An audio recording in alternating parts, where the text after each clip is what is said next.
एक शांत रेगिस्तानी गांव में एक बुजुर्ग बाबा रहते थे। बाबा के पास एक सुंदर, ऊंची, नरम आंखों वाली ऊंटनी थी।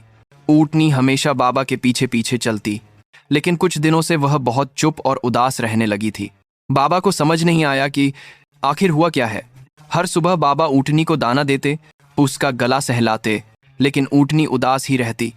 एक दिन बाबा ने देखा कि उनके अनाज के बोरे रोज थोड़ा थोड़ा कम हो रहे थे। उन्हें लगा कोई चोरी कर रहा है क्या। अगली रात बाबा अपने रेतीले आंगन में छिपकर नजर रखने लगे। कुछ देर बाद ऊंटनी धीरे धीरे आई, अपने मुंह से बोरी का मुंह खोला और अनाज लेकर रेगिस्तान की तरफ चल पड़ी। बाबा हैरान रह गए। वे चुपचाप उसका पीछा करने लगे।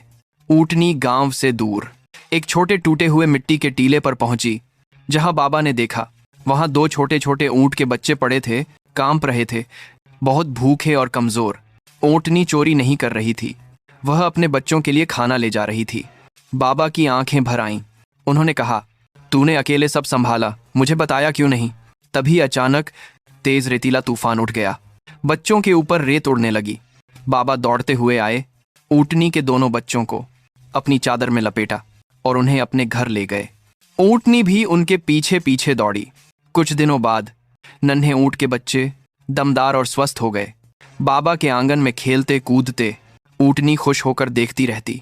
बाबा मुस्कुराए, लेकिन फिर अचानक धीरे धीरे रोने लगे। ऊंटनी ने पूछा, बाबा अब क्यों रो रहे हो। बाबा सुबकते हुए बोले, क्योंकि किसी ने लाइक और सब्सक्राइब ही नहीं किया।